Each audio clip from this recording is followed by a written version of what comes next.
Disordered eating messaging is all around us. You can hardly leave your house or check your phone without seeing something about dieting, weight loss, or exercise. With all that pressure, it can be hard to recognize habits have become harmful or even an eating disorder. If you're concerned you or a loved one might have an eating disorder, I want to introduce you to Equip. Equip is a fully virtual, evidence-based eating disorder treatment program that helps patients achieve lasting recovery at home. Every Equip patient is matched with a multidisciplinary care team that includes a therapist, dietitian, medical provider, and mentors, and you get a personalized treatment plan that's tailored to your unique goals and challenges. Equip treats patients of all ages and all eating disorder diagnoses. It's covered by insurance, and there's no wait list. If you think that you or a loved one could be struggling with an eating disorder, don't wait to get help. Visit equip.health to learn more. That's equip.health. You've got social dialed in. Search is doing its thing. So why do your marketing results look the same as 6 months ago? That's because you're fishing in the same pond as everyone else. Podcast listeners are a different audience entirely. More engaged, harder to reach through traditional channels, and ready to act when someone they trust makes a recommendation.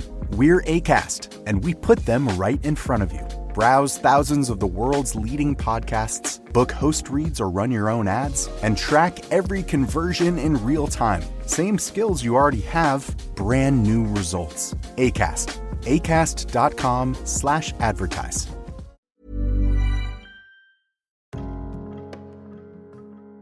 Welcome back to Mindful Mondays. I'm your host, Ashley Dupuy, and this is your weekly space to slow down, soften the edges, and meet your inner world with curiosity and care. Right here on the Neurodivergent Experience podcast. So whether you're neurodivergent, highly sensitive, or simply trying to make sense of the ways your mind takes in the world a little differently, you are so welcome here. And today feels especially lovely because this is my first new episode back after surgery. And I've learned so much over these last few weeks, some of which I'll be sharing with you over time. And interestingly, a few of those lessons tie directly into today's topic. Because today, in our From Mask to Map series, we're talking about something that is both very well known in neurodivergent circles and also, I think, not nearly well enough understood. We're talking about taking things literally. And more than that, we're talking about what happens when things get lost in translation between a neurodivergent nervous system and a neurotypical world. And I've been thinking about coining a phrase for this because I think this goes beyond literal thinking on its own. I think what we're really looking at is something I want to call neurodivergent nuance. Because often, what gets presented as a universal truth or a normal social cue, a harmless piece of advice, or an obvious saying, lands very differently in a neurodivergent brain and body. And if that difference isn't named and understood and respected, what can happen is that we end up assuming that we're the problem, that we're being too literal or too rigid, too intense or too awkward, or sometimes just too much. When actually, a lot of the time, what's happened is this. Something vague has landed in a very precise nervous system. And precision is not a flaw. It's just a different way of processing reality. So let's look at how things can get lost in translation. One of the things I've been noticing more and more is how often well-meaning language becomes distorted when it passes through different nervous systems. A phrase like, "It's okay to not be okay," for example, can be a beautiful and compassionate reminder that difficult emotions are part of being human, and it's okay to let other people know that you need support. And yet, I've also seen that phrase twisted into something flat and passive and even toxic, almost like a permanent permission slip to stay stuck, rather than a moment of tenderness inside a larger movement toward healing. And this is one of the reasons why I think we need this idea of neurodivergent nuance. Because so much of life advice, social language, cultural shorthand, and everyday communication comes packaged for a fairly neurotypical style of interpretation, full of assumptions and hints, subtext, loose edges, and a shared expectation that everyone will somehow get the point. And many of us don't, or at least not in the way that people expect. We hear the words, we register the instruction, and we try and do the right thing. And then somehow we're told that we've missed the spirit of it. And that can be both confusing and embarrassing. So let's explore some real-life examples of this. As usual, I am using myself as my best case study. One of the strongest examples of this goes all the way back to my childhood. When I was about 9 years old, I was trying out for a swimming test that would allow me to go to the local pool on my own without an adult. And I loved swimming. I was a great swimmer. I had no doubt that I would pass this test. And before the test, all of the adults around me kept saying the same thing. Don't worry, just try your hardest. Now, if you're a neurotypical adult hearing that phrase, you may hear encouragement and comfort and a kind of warm emotional support. But what I heard was an instruction, a literal one. Try your hardest. So I did. From the very first second, full power, full effort, no pacing, no holding back. And what happened? Well, of course, I burned myself out partway through the test and couldn't finish it. I was devastated, not only because I didn't pass, but because I hadn't understood that people didn't mean maximize your output from the very first moment onward.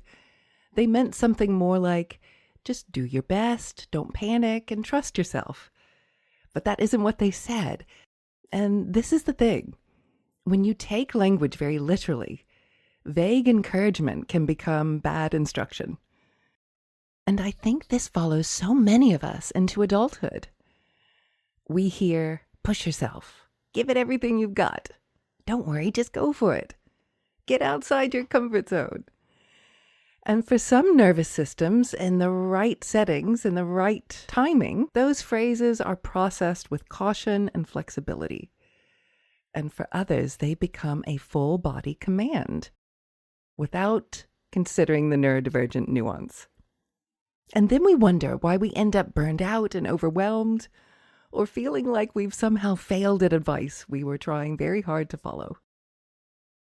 And another example of this has happened to me twice in two very different ways. So back in my childhood, when I was 8 years old, I was about to have my tonsils removed. And adults kept telling me how exciting it would be because I'd be eating ice cream all day after surgery. And that was their way of trying to help me feel less scared. But of course, I took that literally. I was so excited that I'd be able to eat ice cream all day long.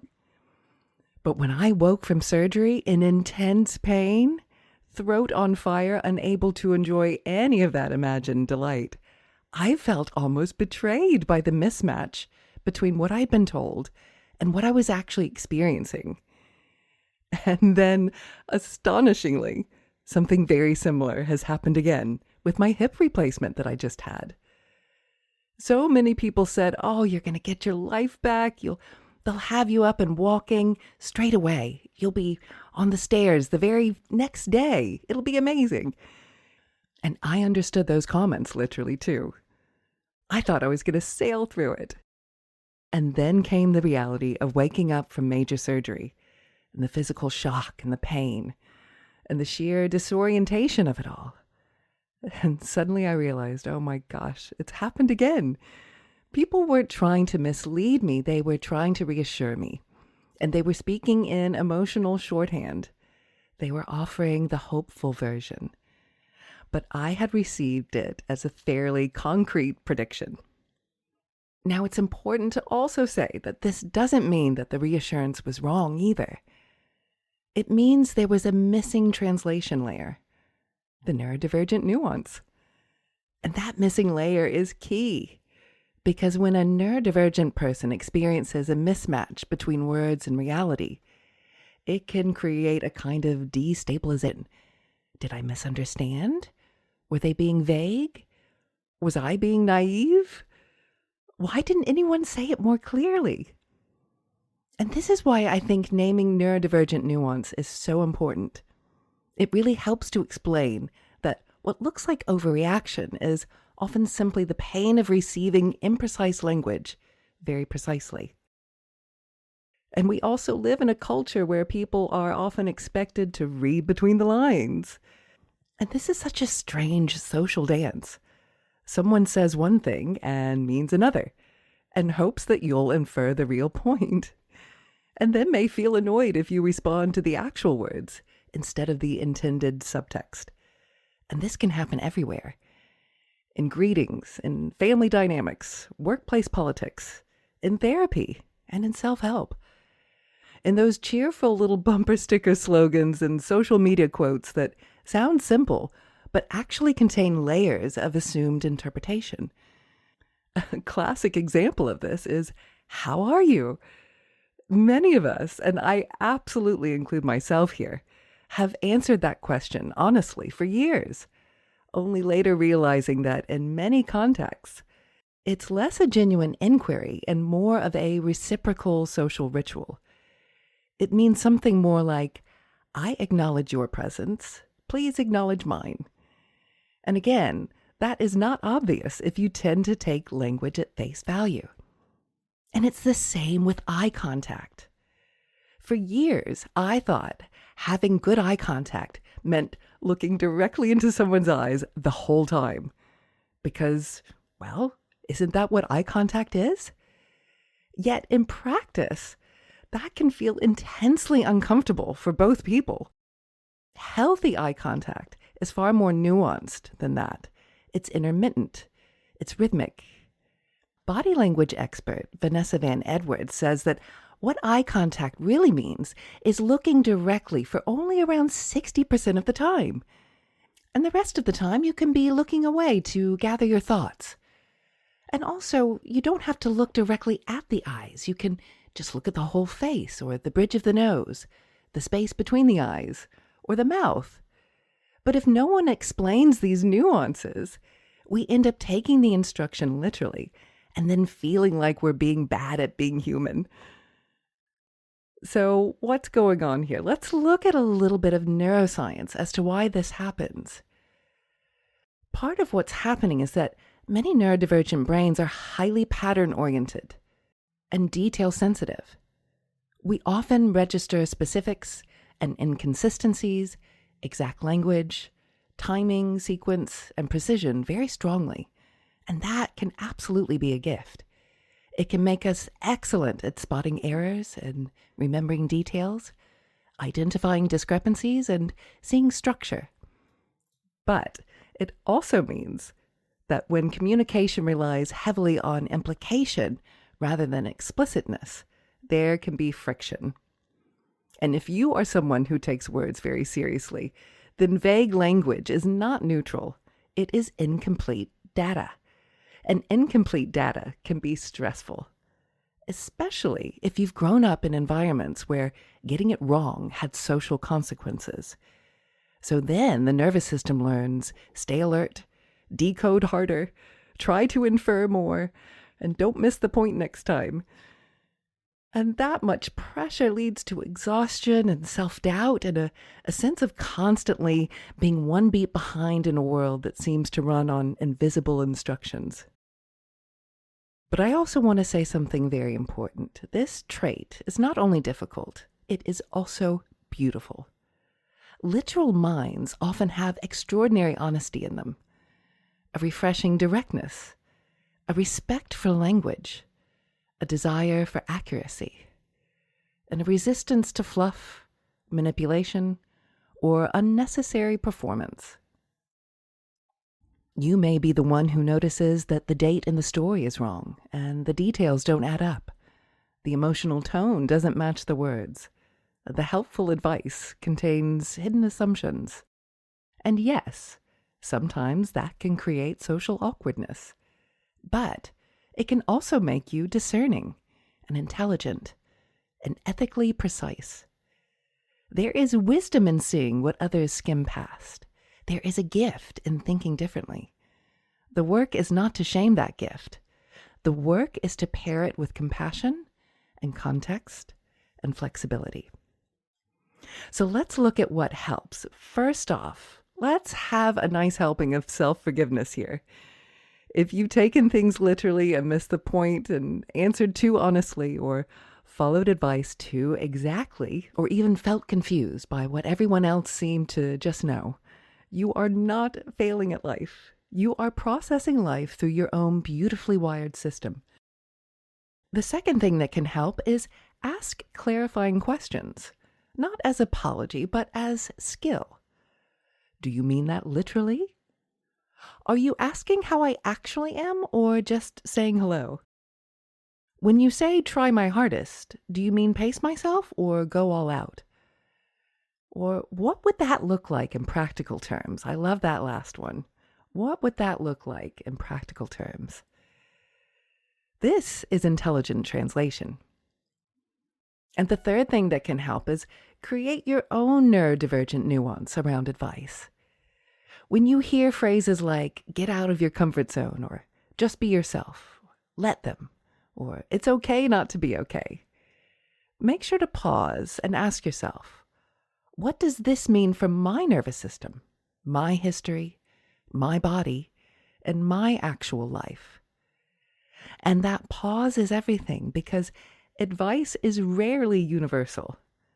And your internal map deserves interpretation, not blind obedience. And this is also part of why I love guided practices so much, and why I continue creating longer meditations and yoga nidras over on Insight Timer. They give us a space where we don't have to figure everything out cognitively. We can let the nervous system learn through imagery and rhythm and breath and felt experiences, which is often where the deepest translation happens. So how about a little bit of microdosing meaning? I want to offer you a tiny practice this week. The next time a phrase lands in you with pressure or confusion, don't rush to obey it or reject it. Just pause and ask, what is the neurodivergent nuance here? What might this mean in a body like mine, or in a nervous system like mine? What is the spirit of this, and how do I translate it kindly? Because once you start doing that, the world becomes less of an interpretive dance and more of a living translation. And that changes things. It doesn't erase the awkwardness or remove every misunderstanding, but it does mean you stop treating yourself like an error message. And that, to me, is a very important part of From Mask to Map. Learning that you are not broken for needing clearer language. You may simply be someone who was always designed to hear words with unusual sincerity.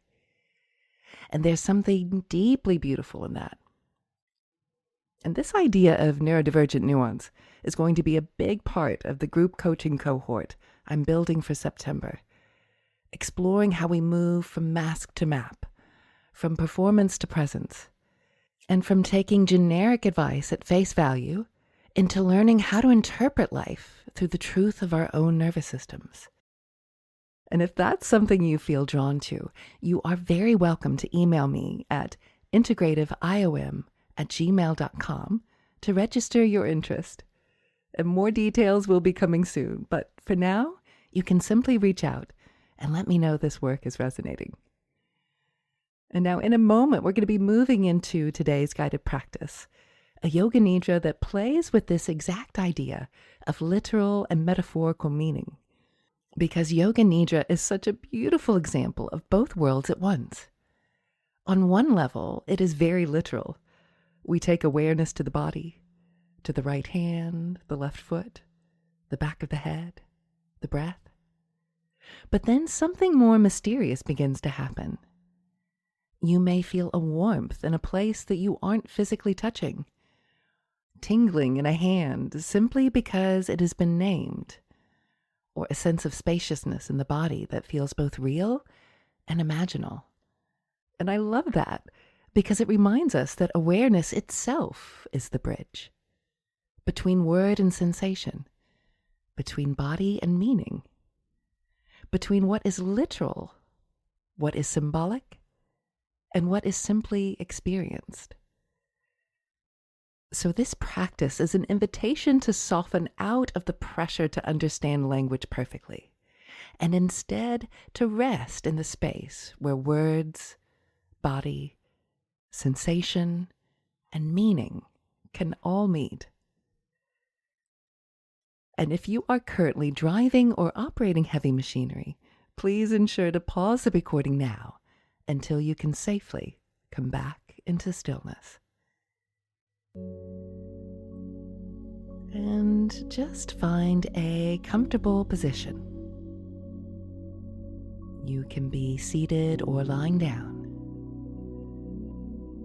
And ensure your body is fully supported. And it's worth making the extra effort to ensure you're feeling as warm and comfortable and supported as possible.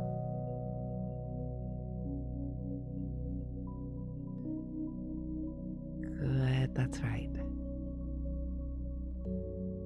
And just take a moment now to let your body arrive. Just this body, this breath, this moment. And feel the support beneath you, the chair, the bed, the floor, and the earth underneath everything. Just let your body be held.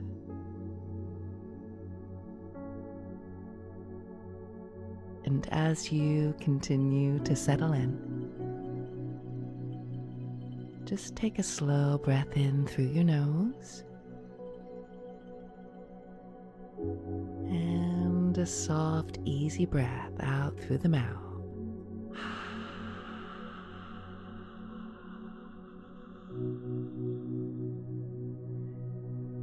And let your shoulders soften and your jaw loosen. And the muscles around your eyes relax. And allow the body to receive the message that for these next few minutes, there is nothing to solve. There is only awareness.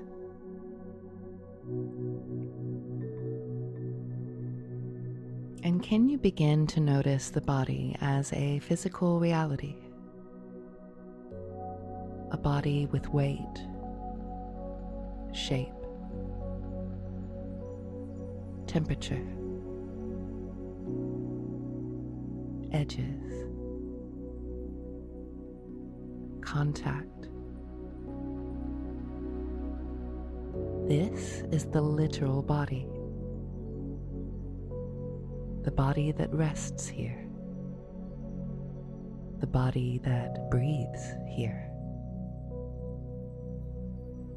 The body that is touching the surface beneath you. And in Yoga Nidra, we begin with something beautifully simple.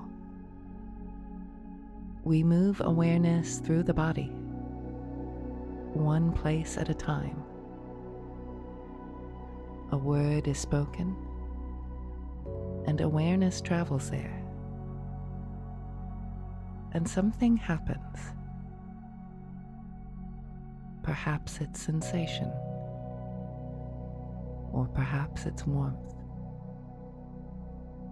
Perhaps it's tingling, or perhaps nothing obvious at all. And all of it belongs, because awareness itself is the bridge.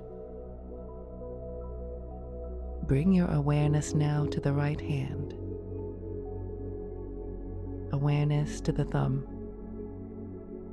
index finger, middle finger, ring finger, little finger, palm of the hand, back of the hand, the wrist, elbow, shoulder. Notice how simply naming a place can bring it alive. The word is not the body part, and yet the word opens the door. Awareness moves, and meaning follows. And now bring awareness to the right side of the chest, the waist, the right hip, knee, ankle, heel, sole of the foot, top of the foot, the big toe, second, third, fourth, and little toe. The whole right side of the body. Sense it now. The literal side, the felt side, the imagined side, all present in awareness.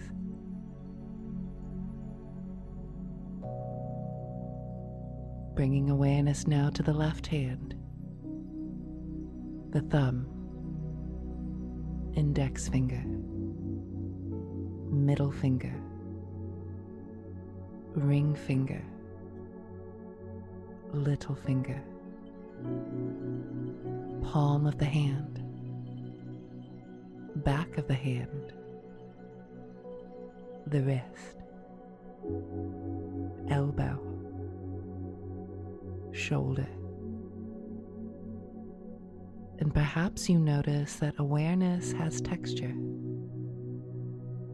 It can touch without touching. It can illuminate without effort. It can make a place feel real simply by arriving there. Left side of the chest, waist, left hip, knee, ankle, heel, sole of the foot, top of the foot, the big toe, second, third, fourth, and small toe. The whole left side of the body. Sense it now. Physical, subtle, known, imagined, and real in the way experience is real.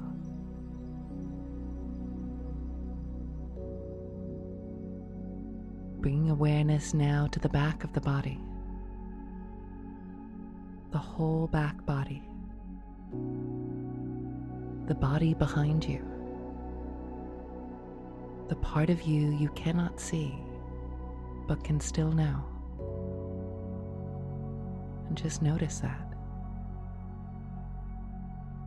You don't need to see something for it to be real in awareness. You don't need perfect evidence to feel presence. Some things are known through sensation, and some through memory,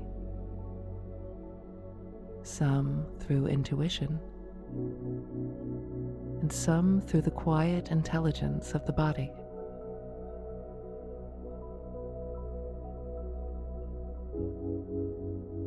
Now bring awareness to the front of the body,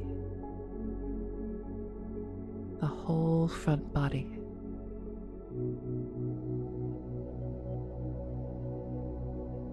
And now bring awareness to the whole entire body together. The whole body resting. The whole body breathing. The whole body held in awareness.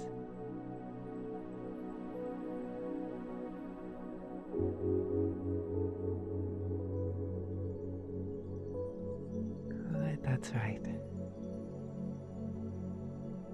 And now imagine that the body is beginning to glow very softly from within.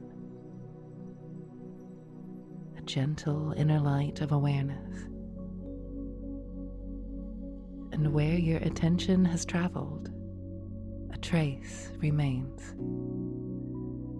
A subtle warmth in the hands, a spaciousness in the chest, a quietness in the belly, a heaviness or softness in the legs. And perhaps you notice the strange beauty of this.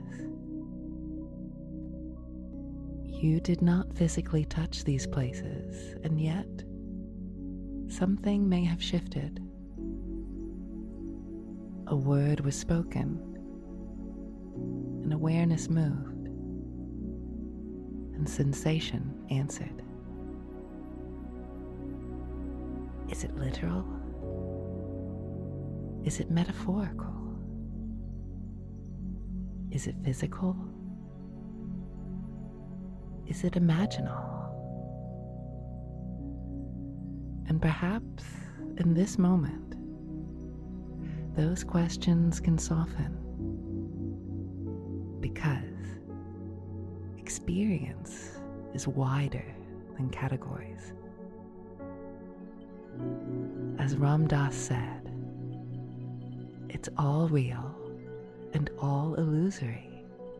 That's awareness. Just let that settle.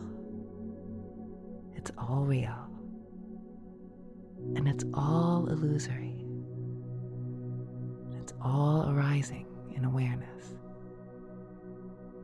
The body as fact, the body as symbol, the body as map.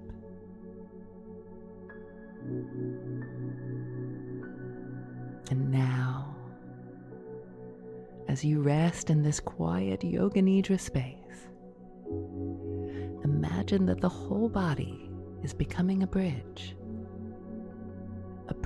between the concrete and the subtle, between words and sensation, between language and meaning, between what is said and what is felt. And feel the length of the body like a bridge of awareness, head to heart, and heart to belly, and belly to feet.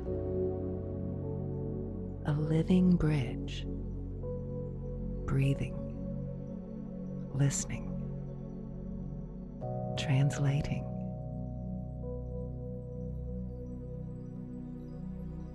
And now, in the inner landscape of the mind, can you imagine yourself standing beside a river? And on one side of the river is the land of words. You may see words written on leaves, carved into stones, or floating in the air like little ribbons. Little words. Metaphors, instructions, jokes, puns, poems, social rituals, half-said things, and things people hoped you'd understand. And on the other side of the river is the land of meaning, tone, intention, context, humor, emotion, subtext. And between them is a bridge. This is the bridge between words and meaning. And you step onto it now. And there's no pressure to understand everything at once. You can just stand here and look both ways. You can notice the words on one side and meanings on the other. And as you stand on this bridge, perhaps you begin to feel something soften. Because you don't have to be perfect with language. You are allowed to pause. Be on the bridge. You're allowed to ask. You are allowed to enjoy words and question words and play with words and translate words into something your nervous system can use. Words can be serious. Words can be silly. Words can be precise. And words can be slippery.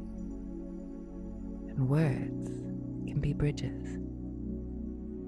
And your way of hearing them is part of the richness of being human. Part of the richness of being neurodivergent. Because a mind that hears differently may also reveal differently. And a mind that takes words seriously may help the world speak with more care.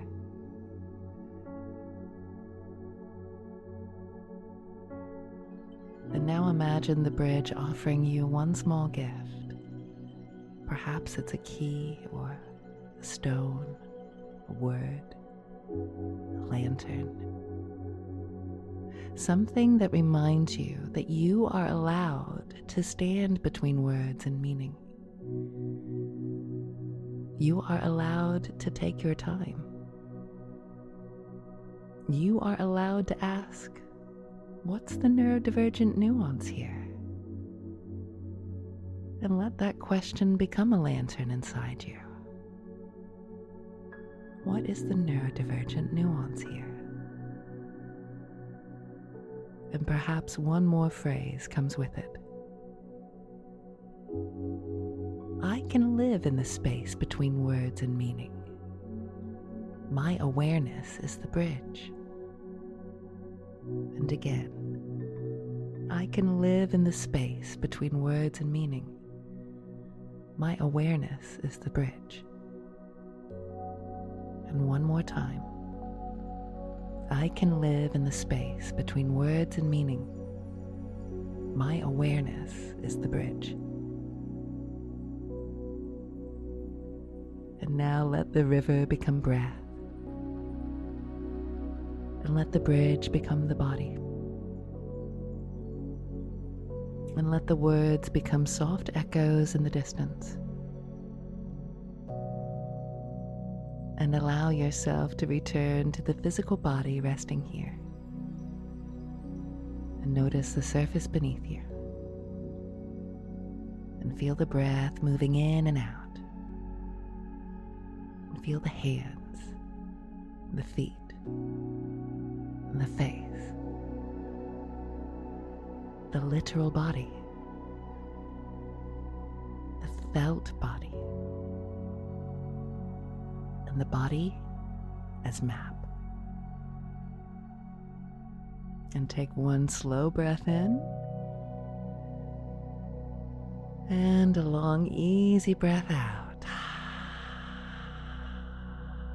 And begin to wiggle your fingers and toes. And maybe roll your head from side to side. And whenever you're ready, and not a moment before, you can feel free to gently open your eyes, bringing with you the bridge between words and meaning, and the quiet knowing that your awareness can hold both. And thank you so much for joining me on this week's Mindful Monday, and for exploring this bridge between words and meaning and body and awareness with me. And if today's Yoga Nidra resonated with you, you'll find more practices like this over on my Insight Timer channel. Just search for Ashley Dupuy. That's Dupuy. And if this From Mask to Map work is speaking to something in you, I'm currently taking expressions of interest from my group coaching cohort beginning in September. We'll be exploring nervous system literacy, masking, story, sensory wisdom, and neurodivergent nuance in a deeper, more supported way. You can email me at integrativeiom@gmail.com if you'd like to register your interest. And next week, we'll be taking this concept of neurodivergent nuance even further by looking at Mel Robbins' Let Them theory through a neurodivergent lens. What's helpful about it, where it gets tricky, and why advice culture can sometimes become harmful when we take it too literally or apply it without enough context. Until then, may you give yourself permission to pause between words and meaning. May you remember that needing clarity is not a flaw, and may you keep asking gently and wisely, what's the neurodivergent nuance here? And as always, remember, we're all just walking each other home.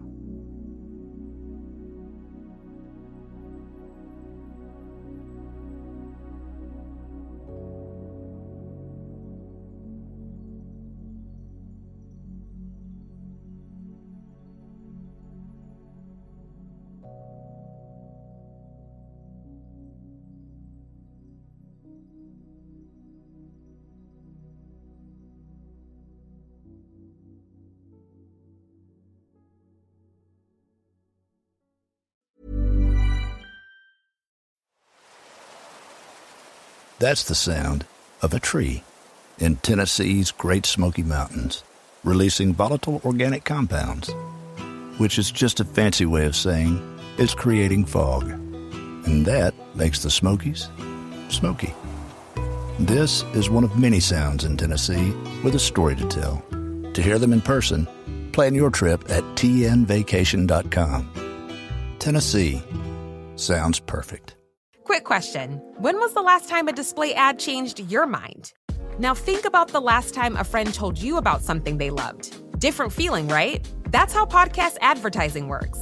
A host who's built real trust with their audience talks about your brand in their own words, in their own voice. It doesn't interrupt the experience. It's part of it. With Acast, you can access the world's largest podcast marketplace. Choose the right shows, the right audiences, the right format. Then watch the data tell you it worked. You're not buying impressions.